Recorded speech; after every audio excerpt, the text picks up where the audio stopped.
Wait, this is my bush. Yeah. Sorry. No, you were good. How you going? Well, hello there. This is episode 5, I believe, of my podcast, Mine with a Voice. And I got EJ with me. He was very happy to come and chat with me about all different life things. And I got a couple of notes here just to start us off. It says, first off, actually, the other day, him and I, we got to the gym at the same time, and it was we didn't message each other, but we were both on the same machines next to each other, and we were like, bro, I have not seen you in forever. 100. And then pretty much it ended up being just a talk fest, not a training fest, but he was near the end of his session, and I just didn't care about training at that point.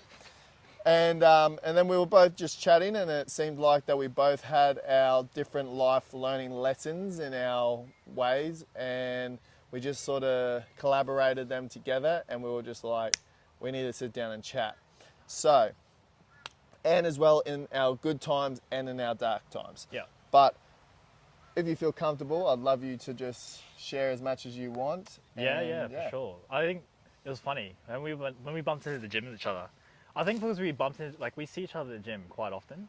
I think back then we used to go regularly, like maybe 3 years ago. But then what really clicked is because obviously we didn't see each other for a while. And I think deep down inside you sort of think about it, it's like, hey, you haven't been coming to the gym. This is your home gym. What the hell happened? You know what I mean? Yeah. Something happened. Yeah. Because I didn't go to that gym, our home gym, for a year. I went somewhere else. Yeah, right. Because I just felt, from what I went through, which we'll get into, just felt not ashamed, but just sort of like it brought back emotions that I was trying to just deflect. Yeah. So that's why I didn't train there. I trained elsewhere. So when I came back, a lot of people were like, hey, where have you been? I was like, oh, I'm just training somewhere else. And I think coming back to the gym was like coming back home. It was like, okay, that's what I call it home. I was like, oh, I like yeah, that. this is nice, you know. And I think it was funny, like, because I felt maybe deep down inside, subconsciously, because I hadn't seen you, and like I see you like on socials, but then it was sort of gone for a little bit maybe. And maybe you'd been going through some stuff too, you know what I mean? Which is why we clicked, and then we ended up talking for like 30 minutes, bro, in the gym. And I was actually mid training session, eh? Oh, I feel so bad. Oh no, don't feel bad because it was legs. Oh, I saved you. You saved me. Actually, you saved me because later on that day I went to Muay Thai anyway. So I was like, if I did a full leg session, I would have just probably not gone to Muay Thai. So, And honestly, bro, so even to add this in there, I've actually been going to the gym at like 2:30 in the morning. And this one time I actually decided to change and I just went to the gym a little bit later. Yeah. So for me lately, I've noticed sometimes if I do something for a reason and then bumping into you and having that connection, I was like, and that's why I didn't go to the gym super early. And that's what they call there's this thing, and it happens a lot, especially lately. When you're in the flow state, you know, we'll talk about that. It's like when all the holes in the cheese line up. You know what I mean? And it's like, you know, cheese slices and something. Yeah, it's like yeah. when all the holes in the cheese line up, and I think that's what's happened there because now we're doing this. Yeah, You know what I mean? yeah. Yeah. But yeah, a bit about me. So I'm 30 years old, Filipino, born and raised in Australia.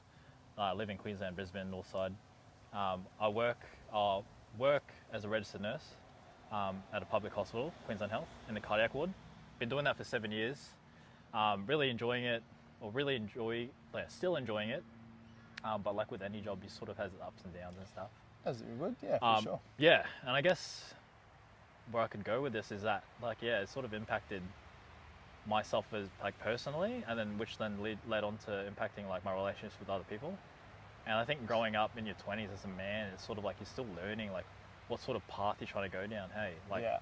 especially when you have peers around your age, like doing things that are like different to what you're doing, or they're sort of doing similar things among themselves, and you're sort of doing, and your mindset and what you want to do is completely different. Yeah. You know what I mean?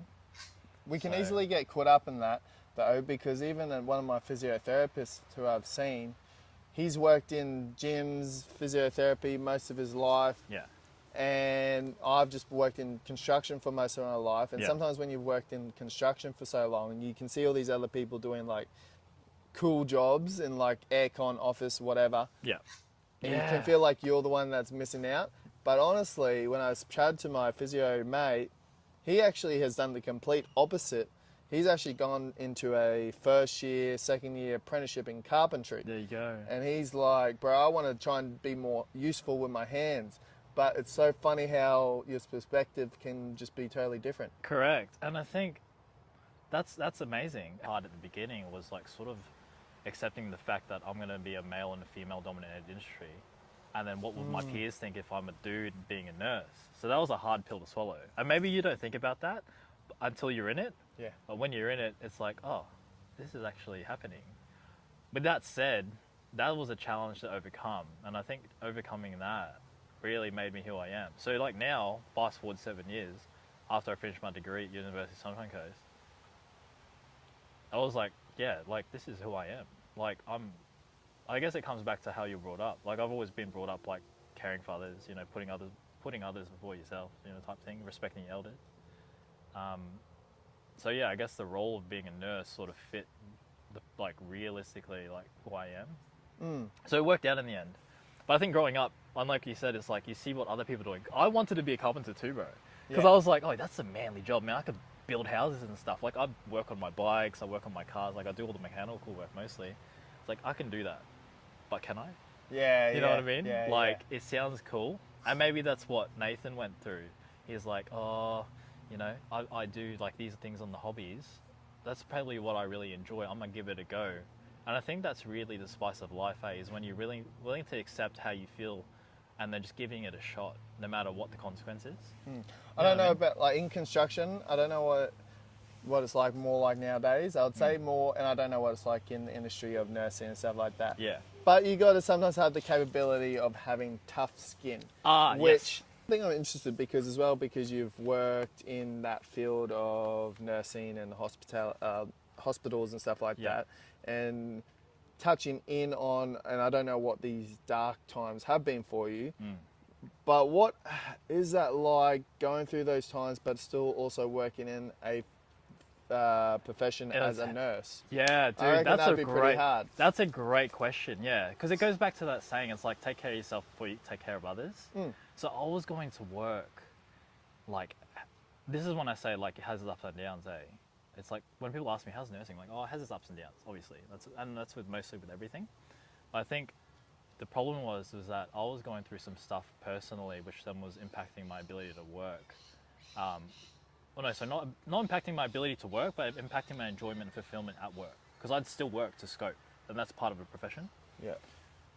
But my enjoyment wasn't there at all, and it was tough. Like I would have to go to work faking it, and I could obviously, it was pretty obvious because I'm quite a, you know how I'm like I'm quite, maybe you might know, I'm quite extroverted. Yeah. And so when I'm quiet, people know. Yeah. And so they hit on it, but then like... And I feel like it would be so hard in that profession. Like if you went to a job site, you're quiet, it's a bit easier to escape it.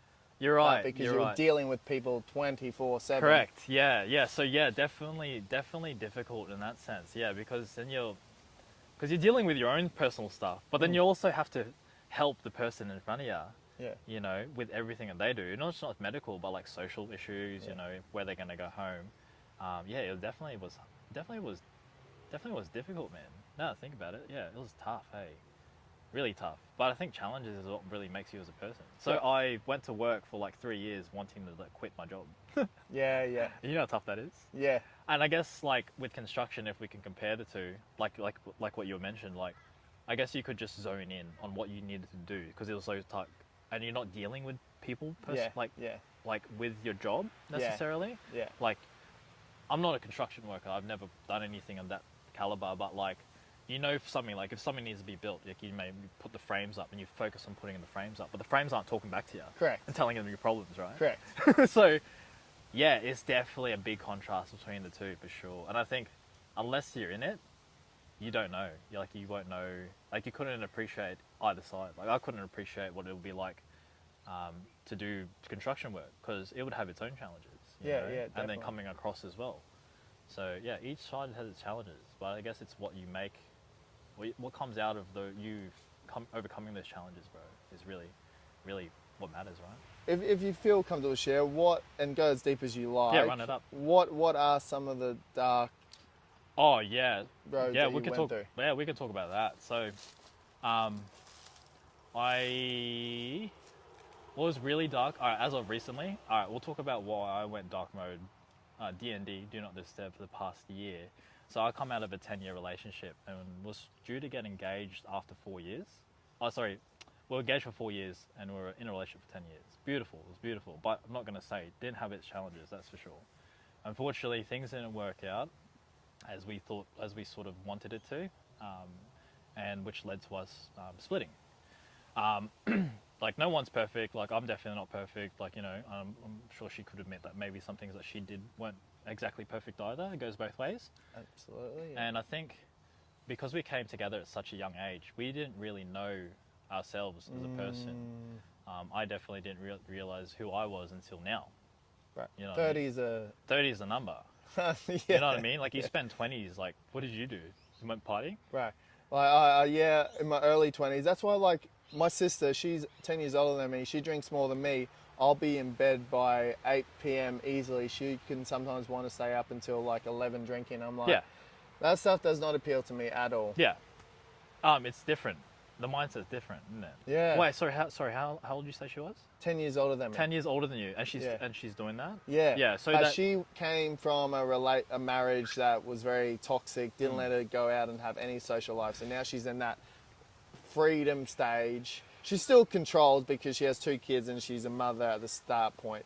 But drinking for me just doesn't appeal to me. I'm like, because I've already done that in my early 20s. correct. And I think we Not that like there's anything wrong with drinking. no but in moderation. No, moderation. I think all things are great in moderation. Yeah. In relation to that, like we like my 20s, like I was in a relationship, but yeah, we still enjoyed our time. Lived our 20s and stuff. Went overseas, travelled, went to the nightclubs in Brisbane and stuff, and had a great time. So we were able to fulfill that. But I think what we weren't able to fulfill on both sides was doing that on our own. Yeah. Because Yeah. at the end of the day, we were sort of there relying on each other as our, they say second half or better half, Yeah. because you always count on them being there. Yeah. And so we'd go out and I'd go out. Well, for me, I'd go out and I'd know that at the end of the night, I'm coming home with her. And to me, that was like, I didn't really care what else I was doing. Like I was having fun with friends for sure, drinking, whatever, partying, dancing, definitely dancing. Definitely dancing. I'd be the same, yeah. Bro, by the end of the night, it was like, I just know that I'll be coming home back with her. So I guess I didn't have the opportunity to like explore other things, like go and explore or be what it would be like to be out when you're single, And I think now being single, whatever, is great, but like just being alone and being comfortable going out on your own is another thing. So to quickly touch on that Yeah. experience on me as well. Yeah, Another find reason it up. why I don't drink, and it's just everything you're saying, it was just come to my head. So, and it's funny that because you've experienced that of not being single, and I've experienced things of being single. One of the reasons why I actually have sort of stopped drinking in a way was because I would go to social events and I would sometimes have drinks, Yeah. and when you're around people and you've had a few drinks, you're on the high because you're in the environment of people. Yeah. But it's when you leave and you go home that you're by yourself, and then that's when the thoughts come. You're right. So for me, I actually noticed that a few times. I went out a few times, and then probably maybe the third time when I went home, and I know other people I was with, they would be with their partners, they would probably with friends or girls, whatever like that, and I'd be home by myself. Yeah, And I'd get okay. depressed, I'd feel lonely. Yeah. And then I was like, it's because I've had alcohol, and so that's where my head's spiraling. Correct. Yeah. And I actually now chose to not want to drink when I'd go out, because I'm not thinking about me being at the event, I'm actually thinking about me after the event. Yeah. And I did not like that because I'd be depressed. Yeah. So that's my, What age did you realize that? probably around the 26. 26, yeah, mid 20s. And I've been single for quite a long time. Oh. And that's like, it's even with what you were saying before, how you're saying when you go out, you would always know that you'd go back home with her, and so you could enjoy certain things to a degree. For me, I've now learned, sometimes being single for so long, is that I'm not saying that it's impossible and I can't learn it, but for being single for so long, I've learned this thing to just focus on myself, care about myself. When you being in a relationship, there would be parts of you that you'd be mindful to be thinking of the other person Oh, and things. 100%. Wow, you saying that, yes, that reminds And me. I don't have that, because I even said this to my sister one time. I was like, do you reckon now, because I've been single for so long, and You don't know how, like, I'm not going to know how to be single. Oh, sorry, I don't you. know completely how to be in a relationship Relationship. properly, Yes. because there's parts of me that I actually do only have to care about myself. And that's just because I haven't had to care about anyone. Doesn't mean I don't have that in me, because I get told I'm a very sympathetic type of person. I do have a heart for people, but I haven't had any ability to practice those Yeah, things. the experience in that, yeah. Yeah. So, With that said, I think the fact that you invited me on this and to discuss these topics definitely speaks volumes in terms of your ability to be considerate and also giving to a person. Say you meet someone, for a relationship. I think, yeah, you'd be great, you know. appreciate that. No, I mean that, yeah. Because when you approached me to the gym about this, it was like it's a big thing. Like, it's not a small thing, We're talking about like topics like this, and I think people like to be heard, Yes. and also people like to have conversations like these where these are human being type things. This is what Yes. we all go through, but we don't really talk about it. No. And that's a problem with men. And isn't if it? we 100%, 100%. moments, so you split with your Yeah, partner yep. after so many years. What was that first of trying to find your feet again? Oh, dude, great question. No, dude, this is great. So I went into like I went D&D in real life, not just iPhone. I went D&D with my friends. Didn't reach out to them. They reached out to me on multiple occasions, and every time they reached out to me, it was like a knife, like a hot steel knife, just Oh, in wow. the chest that just like got pushed in just a little bit more. Because like it hurt not being able to have that ability and self confidence to then Express. reply and express and really tell them what's going on in my head, because it was dark. Like it was like, it was worrying me as well. But then I knew in myself that I would come out. I think deep down inside, I knew I would be coming out of it. Do you reckon sometimes that was maybe hard to express to maybe whoever certain people that were asking, because you knew they were just going to give you the answer of, oh, just dust your knees off, get up and go? I think so. That was probably part of it, but I think half of it was because I wasn't able to articulate How you were how I probably was feeling. really Yeah, feeling, yeah, and I yeah. don't think I knew how I was really feeling because I never felt it before. Yeah, that makes sense. And actually, a good friend of mine, he said to me, because when we first broke up, I went on a rampage in terms of like just going out, not going out with women, but just going out Just going out, yeah. and having fun, spending money, whatever. Going. Got to the point where I would only spend time at home to play video games, sleep, and I would just go out to eat. Yeah, But then I had food at home to cook. yeah. And we both know why you were doing that. I was going out, because yeah. You weren't used to being at home by yourself. By myself, exactly. And my good friend told me that, and he said to me, "Dude, I know I have an idea of what you're going through." He's like, "Just process it, just don't get in a relationship." And I'm like, "Oh, just don't commit to anyone." Yeah. I'm like, "Yeah, sure, man. Like, I got this. Like, I feel great. Like, I'm single. This is all new to me. I'm enjoying myself, having a good time." What did I do? I committed to someone, and then, I don't think that was deflecting in a way. Yeah. You know, 100%. props to the person that I committed to, because now we're great friends, and I think she knew as well, because she's quite like switched on as well, Right. and I think we did end up having a discussion about that. Like, yeah, I think realistically, because I wasn't getting over my ex at that point yet, I was just using it as a wall blanket. So that was that. And then so after that, that's when I went. So that was about 2-3 months after I actually broke up with my partner, 10 years. All that had happened, and then that's when it started. When I was like, oh, I'm actually on my own now. So I was like, oh shit, like, all right. So then I started getting like low mood. I wasn't training. I wasn't eating right. And then bang. Because of Brisbane, I'm not sure if you guys probably know about, if you're local, Brisbane is like really expensive for property prices. So the place I was renting, the homeowner apparently was renting just up the street in leasing a house there, and because the property prices were going up, she had to move back home. So I had to move out of her house, and I had nowhere to go besides my parents, which we'll talk about now. At first was very difficult because I'd moved out of home when I was 20 and lived out of home since then, and didn't have to really rely on them for accommodation and that. But being Filipino, it's like really, really, really part of the culture that everyone that in the family, it's always a house to come back home to. I've heard a lot of other cultures like, and that's something I'm not. I'm happy I'm Australian, but also sometimes I'm like, man, I wish I was born in some other sort of culture. Because even another podcast I listened to, Joe Jenkins, I forget what nationality he is, but he said his mum always said, "This is your home. You can always come back here." And so exactly what you just said. That's exactly right. In our culture, if you go back from where I'm from, the Philippines, the family home is always the family home. You know, we all live under one roof. Sure, maybe they'll buy properties, but then we'll still all live together. Yeah. You know what I mean? Like, that happens. And it's not like they can't buy or live out of home, but it's just because that's our culture. Yeah.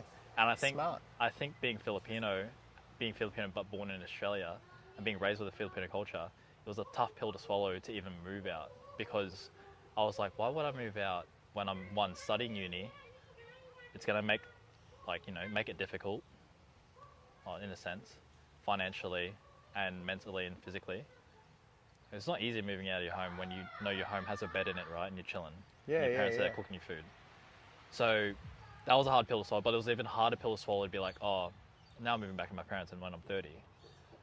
That was a hard pill to swallow, but I'm glad I swallowed it, because I've been able to do so much more with myself in terms of finances, in terms of being able to just be comfortable, giving it back to my parents, because they lost a lot of time with me.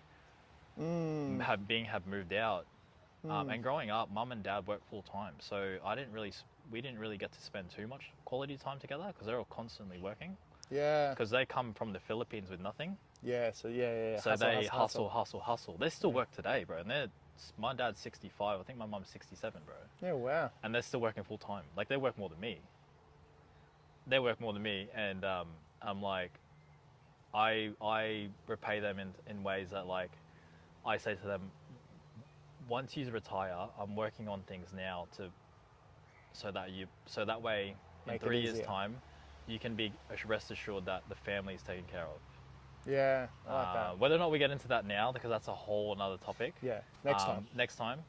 But yeah, they got ideas and things that I want to try and achieve in the next 3 years that really want to just set them up, because what they've been able to do for me growing up, and knowing now because I'm older, I can appreciate how hard it would have been to come from the Philippines and set up here.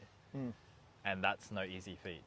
And yeah. Don't with how you swell in the pill. Another thing, and something I've learned from my past near year of my injuries and stuff like that is, and especially being 30 and stuff like that, how life can definitely humble you in so many different ways. Yeah. When you reach rock bottom and stuff like that. And I feel like that happens because when we're in our 20s, you get to this sense of feeling you are Superman. But then once you get closer to 30, you're like, holy shit, actually, I am not Superman. Yeah, My body won't last forever. I have more responsibilities of having to carry my life onwards once older family members may go away or whatever. Exactly. Like for my experience, my mum passing away and she did a lot for me.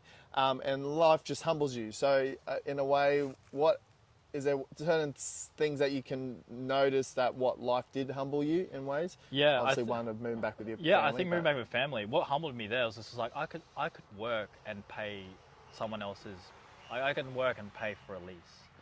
But what humbled me was like being able to see the other side of it. Okay, if I save that money, I could save to buy a house, because I mean, buying a house in Australia is hard, especially if you're single, right? Yeah. So it's like, okay, is that a realistic goal? No. Okay. Well, I mean, it could. You just have to be working so hard. Is it worth it? But is it worth it? Because then it's going to impact me as a person. It's going to impact me and how I interact with my family, which is number one. Then it's going to impact me and my ability to socialize. Yeah. That's number two, because that ties in with work, because I got to be able to communicate at work with my patients, and patients are number one at work, right? Yeah. You take care of the patient. So I guess what I'm trying to say is that was humbling, being able to get out of that mindset of like, oh, my friends are buying houses, or like they're living out of home, but then being like, oh no, you know what, this is my path, and I'm gonna go with this path, and I'm glad I did, because the things I've been able to do lately wouldn't have been able to do unless I did. Yeah. Like, I think because the opportunities that have presented themselves are sort of timing. It's timing. Like timing, like when I met you in the gym. Yeah, yeah. Like that's timing. You know what I Yeah, mean? If yeah. I was working, I wish I could work 5-6 days a week, I'd probably be at the gym. Yeah. I probably wouldn't be going to the gym anymore. Then Yeah. I wouldn't be able to do. I wouldn't be. You wouldn't have met me. Interacting We wouldn't have met like- each other yeah. to even do this, which I love. You know. Yeah. So it goes back to like when all the holes in the cheese line up. You know what I mean? Yeah. And it's crazy, right? Right, It's even- really crazy. Even for myself, so I was living on the sunny coast, broke my neck. Me moving back to my sister's, and I wasn't, to be honest, I wasn't like, that's daunting. I was just like, sweet, that's what I just need to do, or I'd be living in a car, or I'd be house hopping. I didn't really, my thought of fear was like, fuck, I actually might be homeless. But as soon as Kirsty said, I would never let you, my sister, never let you be homeless and stuff like that, it created a relief to me. And You're right. but as well as much, because I even messaged her before moving in, I said, I'm glad that I will be moving in with you, because I actually don't know how hard this is going to be through this recovery time of not being able to do much. And I'm Yeah. an active person. I don't like just sitting at home, and Yeah. I don't mind it at times, but sometimes after 2 or 3 days, you're like, okay, You have to have an outlet. need to do something. You have to have an outlet for Yeah. sure. And I'm for not a sure. reader, and so that's not Yeah. that's not an outlet to me. Yeah. And so she's been a big blessing for me in that area, but as well it's humbled me. But also the other thing, I've noticed it's opened up these little avenues of reconnecting with people. Like if I was living still on the sunny coast, I definitely wanted to send you at North Lakes Gym. Did with one of my mates, Jeffro. Yeah. And he went to a church in Moorfield, so if I was on the sunny coast, that probably wouldn't have happened. No. So I've noticed, even though it feels like I've gone backwards, and me being 30 and I'm pretty much have no money to my name, I'm pretty much on a struggle street, which I'm just open and real about. I don't think I would be the only person No. Yeah. going through this. Yeah. Doesn't mean that I'm completely failing in life. It just means I'm hitting a bit of a speed bump. I think money is very overrated, right? Okay, all right. Hear me on this. Yeah, I mean, it is a necessity in today's society, but I think you can be happy. You can have lots of money and be unhappy. It sounds so cliche, right? But Yeah. it's very true. yeah, Because like, now that I'm single, like, and then what I'm doing in the background, which we'll get onto in the next part, is I've had to invest a lot of money into something where I also don't have much money now myself, compared to when I was just working towards a house deposit. So I have to be more frugal with what I'm doing, right? And also be able to have the drive to work more as well and earn more money. But I also realize the fact that I can't do those things unless I have fulfillment in myself, which then gives me joy to do what I do. yeah. I understand what you're So saying. you can do a job, but how well can you do that job? How well you can do that job is predicated by your joy. And what Correct. gives you joy is fulfillment. Correct, So things like this gives me fulfillment. correct. Interacting with other people and making a difference in their lives, not just at work, but in the gym or whatever what I do for business, that gives me fulfillment and that gives me joy, which then spreads out to other avenues. So what I do for business and what I do at work in the hospital, which is like whatever, earn money, that's not what gives me joy. No. Being able to make a difference in people's lives is what gives me joy, What which makes me happy. I totally get what you're saying. I could share my part, but I want to ask Yeah. you this question first. What are certain, even from when you were in that type, what were certain things that you noticed that you started to implement into your daily routine habits Yeah, that 100. shifted stuff for you? It's gonna sound. I'm gonna say it's easy. It's not easy when you're in the pits, though. Trust me, it's hard. We'll get onto that after this. But one thing is going to the gym, and it sounds so cliche again, but it's literally like as soon as I wake up, bang, my eyes are open wide. First thing I do is fold my blanket, lay it out neatly, tort my bed, put my gym clothes on, take pre-workout, which is non-stim, get in my car, turn music on, head to the gym. So you do it fasted. I do it for, oh yeah, do it fasted. Yeah, right. Do it fasted. I do it fasted because I find if I don't do it quick enough, then I start to get distracted. Right, okay, yeah. I start to get distracted. I'm like, oh, maybe I'll do dishes real quick. Or maybe I'll change my outfit. Yeah, that makes sense. It's that makes like, sense. I'll just get it done and then get there. Because getting there is the hardest part. Once you're there, the hard part's over. Correct. Yeah. Then you just do your workout and then you do whatever it is you got to do. That's what I sort of at least say with people, like if they hate leg day, or Yeah. I would say to people, I'm like, honestly, just have in your head, keep it basic. Yeah. Just don't overcomplicate it. So you go with just going, I'm just going to do 3 sets of 10 on this leg press, not 100. more. And as soon as you probably into that second set at the 8th rep, you're like, oh, this is actually feeling good. Next minute, you're just going to let that momentum shift on. When at the start of the thing, you're like, I'm dreading this. I don't even want to do it. Yeah. And stuff. But okay, so the gym is one. Is there anything else? Now I write down. So if I know I should have tasks to do, and I'm gonna manage this in a better way. I'm gonna manage it in a better way with Google Calendar because what I do, a lot of the businesses I operate with use Google Calendar, so just be better. But also, it's also like automated. What I do at the moment is I have a shift app, a free shift calendar, a free app that's a shift calendar, which I use for work to know when my shifts are because I'm a shift worker. In that shift calendar, I'll list at the start of the day before I get out of bed is what I got to do. Detailed. So is that go to the gym. Even if I know I'm going to the gym, or if I've already been to the gym, I'll tick it. Because sometimes I'll do it like at the gym. I'll tick it. I'll be like, I'll do workout at the gym. Tick. I'm already in the car park, ready to go home. Secondly, it'd be like, I'll just list down things that I do. Be very, very specific. Because the more specific you are, the more likelihood that you know what you got to do. But then it requires less thought. Because then you don't have to think about, what is I got to do? If you're specific with it, that's what I got to do. You can pace yourself. So sometimes your days are really busy where if you're going to do all this stuff, which you probably could, you're going to be exhausted by the time you get to bed. By the time you get to dinner time before you go to bed, which is then going to impact your motivation possibly, or your willingness to work and do the same thing the next day. Yeah. So I use it as a tool to pace myself. So then, because sometimes things pop up, right? Yeah, Like the other day, I had to get my car serviced.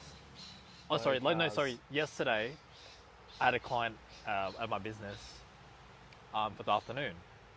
I went to the gym, and then I get a call from my mum saying, hey, can you come meet us at the dealership because Dad's looking at a car? I'm like, okay, I'll meet you there. Ended up spending like 3 hours there. Then I'm like, oh crap, I have so much things to do. I have it all listed here, and then I have a client there by this time. I'm like, okay, I can make the client, but then I can't do these other things. So now I'm just going to copy and paste them into the next day or next available time for me. So that way I know that this is what has to get done here. Yeah, right. And I prioritize and time manage. Yeah. So okay. it's a tool for me to pace myself, but then also remind myself that some things that I haven't completed that need to be done are Yeah. there. Instead of just looking at a single day, you have a whole week. Correct. Yeah. Whole week, whole month. If you can extrapolate that as far as you can, the better. Because then you have a time frame is when you need to complete your goal. Yeah. You know what I mean? When we get into, if we do get into part 2, I would love to talk about what it is I do on this, other than work at the hospital, because that has been a major change in how I operate as a person. Because I have to manage multiple different things at the same time over a period of time. Because clients and stuff, obviously, but also have to meet myself and my needs, as well as my family's needs, as well as my work commitments at the hospital. Yeah. And also have to go to the gym and do all these extracurricular things and go to Muay Thai. You know what I mean? And then also take care of myself, because part of what my industry is you have to obviously as a professional, or anyone really. I think if you take care of yourself, get your hair cut and things like that, that thing takes time. It takes time. You know, it's a regular thing. Upkeep. Is other than having the routine and the commitment to go to something, be it at the gym or going for a walk around the lake, is if you look good, you feel good, you do good. Have you heard that before? Yeah. Control that Yeah. is another thing. And then now I feel like I'm learning, and I've learned quite well to control that. Yeah. And it's paid dividends in other aspects of my life. I do get what you mean by that. Yeah. 100%. And because I feel like everything's extra, every day's extra, I feel like I have way more appreciation for everything. That's not sweet. just myself, but other people and what they're doing, bro. Yeah. Like, I love seeing people grow. Like, I don't care if I grow. I don't care because I'm already dead, right? Yeah. Yeah. I care if you go to your bodybuilding comp, for example, you win, or you come second, or you third. The fact that you even go, that makes me happy. The fact that your business might be flourishing and mine's not doing anything, I love that. I'm still there to support you. You know what I mean? Like, that's Yeah, the that's type. a cool mindset. That's the type of person I am. So when it comes to business and people might say, hey, look, you like and share a lot of other businesses. I'm like, yeah, I don't, yeah, like, because isn't that what you're supposed to do? Like, everyone eats, but then everyone eats. They're like, why do you do that? I'm like, because I want them to be better. Yeah. I want people to know that this is great work. Like, I'll also like obviously advertise, or spread the word on things that are good, that I actually like. I'm like, why not? It's something I like. Maybe other people like it. Yeah. Yeah. the Why, humble- yeah, why try and hide it? Yeah. You know what I mean? Like, yeah. why not share it? Yeah. Yeah. I rate that. Not gatekeeping. You know what I Yeah, mean? yeah. And I think in today's society, there's a lot of that. Yeah. There's a lot of that, like, I don't want you to be better than me type thing. Yeah. Yeah. You know what I mean? And I Because don't care. I feel like maybe if people do that, then that makes them less relevant. And nowadays people want to be relevant Yeah. Yeah. and stuff. So it feels like it takes away them being the person in the spotlight. Maybe, I don't know. What do you mean by that? So like how you said you will uplift someone else, so then the people's views going to be on them, even though you're doing it with a great heart. Yeah. But then they're going to be the ones that are seen. Yeah. And you're the one behind Behind the scenes, and yeah. not many people. The ego gets in the Ego way. gets in the way. Yeah, and then that's when you know who's real. But then, even though I think it's because of my relationship, and I gave so much to that. Yeah, like, okay. that doesn't hurt me anymore. Yeah, right. That's good. You know what I mean? Like, it used to bug me, but now it's just like, I don't care because I know so strongly. I'm so confident in myself that I'll make it work. That I don't need anyone. Does that make dope. sense? Yeah. No. I'm so confident. That sounds egotistical, but it's like if I can put it in context, like when I look after my patients, I know that I'm good for it. That I trust my abilities to be able to do that to a degree, but that I know in myself that if I don't know something, I'll ask someone to give me a hand. Yeah. Let's see. Like, I'll ask someone who's more experienced than me for their opinion on how to take care of a certain thing. Yeah. You know what I mean? I'm not going to be like, think I know how to do it, and then go do it, and then, the patient potentially dies. Yeah. You know what I mean? That's no. And that applies to everything. Like, if I go to a racetrack, I'm not going to pretend that, oh yeah, I don't have one, but I have a 1,000 horsepower, Skyline GTR. I know how to drive because I have this car, right? Yeah. I'm going to be like, nah, I don't know how to drive, but here, if you know how to drive, you take the car, take it for a drive and let me know how it goes. Let me know how fast you can get it if you're a professional driver.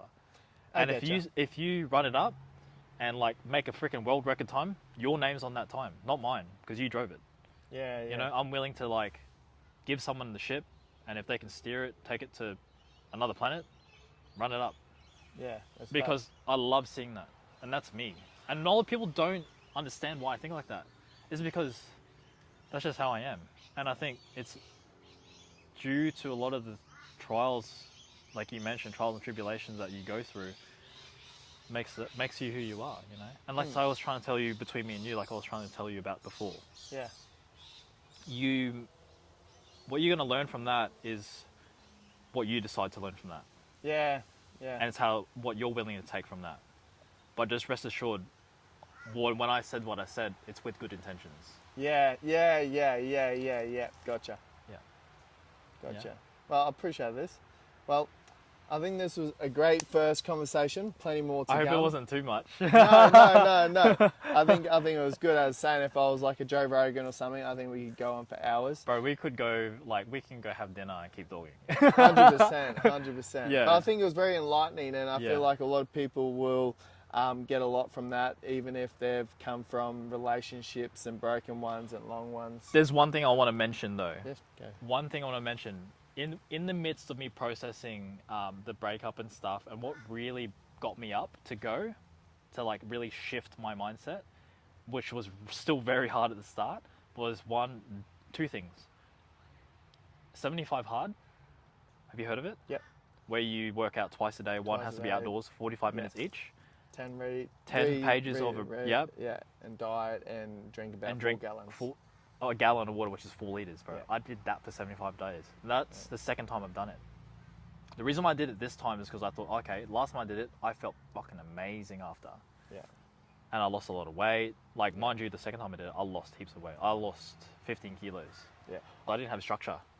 That I makes didn't have sense. habits. Yeah, I just had the habit of fucking laying in bed and playing video games. Yeah, so didn't go on to create a work. structure. So that gave me the discipline to, like, I gotta get up today. I got these things to fucking do. Yeah. I gotta go do it. And then the fulfillment in being able to know that I completed those is what gave me confidence Yeah, for right. 75 days. Mind you, the second time I did it, afterwards I was like, I feel the fucking same. So what I did was, this is number 2. So the second thing I did was, I joined a Muay Thai gym. Right. Because 1, that puts me out of my comfort zone. Because now I have to talk to people. Yeah. And 2, it's something that I've always been passionate, like always been drawn to, is a combat sport, which was Muay Thai. And being able to be doing that and actually being decent at it, like proving to myself, like, oh, I can actually do this. And then it forced me to put myself in situations where I had to engage with other people. Yeah. Because that was one thing that I was very lacking in, which was talking to people. Yeah. And being a person that generally like is quite, I don't know, you could say like, I like to chat. Yeah. See? Yeah. That was a big part of myself that I had to relearn. Yeah. So that forced me to have to learn to redo it. Yeah. I totally get what you're saying. Yeah. Totally get what you're saying. So not to say that was easier to do it, but me putting myself in a situation forced me to go do it. So then eventually 100%. became easier, right? 100%. 100%. Appreciate that, Bro. brother. No, I appreciate the time, man. Thank you No, for all inviting good, me all out. good. I hope the viewers, I don't know, like you said, get something from it. Yeah, yeah. As I'm saying, like, I just do this out of the heart of hopefully helping people. Yeah. And getting understanding of, especially for men, not just the females as well, but both. Yeah. Of get comfortable sharing vulnerable things, because I seen this post the other day that even a 12-minute conversation can change someone's feelings or perspective or however Yeah. they're thinking. So getting used to have those harder conversations that feel a bit weird or awkward, especially being men that were meant to be tough. And there's a fine line between that. Yes, we are meant to be the providers and the household holders and stuff like that, Yeah. but also create maturity in being able to express how we properly feel as well. But plenty more to come. But as I said, thank you. Thanks, bro. Appreciate it, eh? This was fun, man. All good.